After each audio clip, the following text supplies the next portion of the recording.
এবার আমরা এসেছি ময়ূক পাহাড়ে। ময়ূক পাহাড়টা উপরে নাকি বজরংবলীর মন্দির রয়েছে, তো সেটাই যাচ্ছি দেখতে।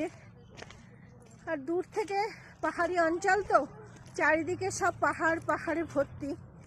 আমাদের বাকিরা সবাই ওই যে যাচ্ছে, আর দূরে দেখুন বন জঙ্গল, মানে পাহাড় প্রেমিকদের জন্য পুরুলিয়া ভীষণ সুন্দর জায়গা।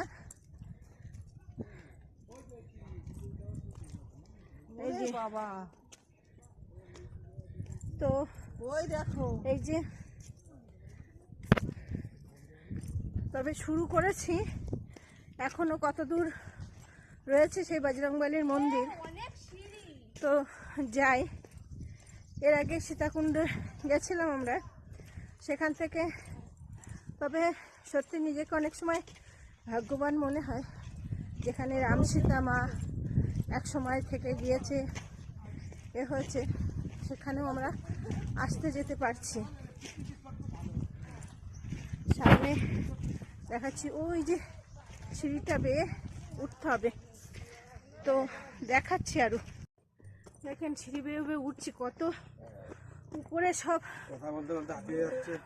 পাহাড়ে ওঠা চারটেখানি কথা না, বয়স হয়ে যাচ্ছে, পাহাড়ে উঠলেই বোঝা যাচ্ছে। বাবা দেখেন, জানি না আর কত দূর বজরংবলী আছে, কত দূর দেখা যাচ্ছে পাহাড়ের উপর দিয়ে। দেখুন ময়ূক পাহাড়, ময়ূক পাহাড়ে এলাম, ময়ূরকে দেখতে পাচ্ছি না, খুব কষ্ট হয়ে যাচ্ছে।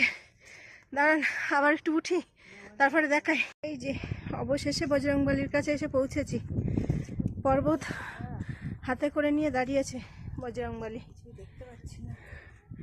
আর সাইডের ভিউজটা দেখেন, পাহাড়ের উপর দিয়ে যে বজরংবলীর পতাকা উঠছে। আর ওই পাশে একটা টাওয়ার আছে, উপর থেকে ভালো করে দেখা যাবে আরো, তো ওটার পরেও যাব।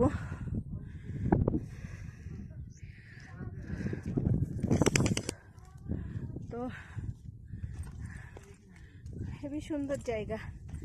আর এই দেখেন দাদা ভাই পোছ মেরে বসে আছে একদম নায়ক নায়ক হয়ে, দেখেছেন?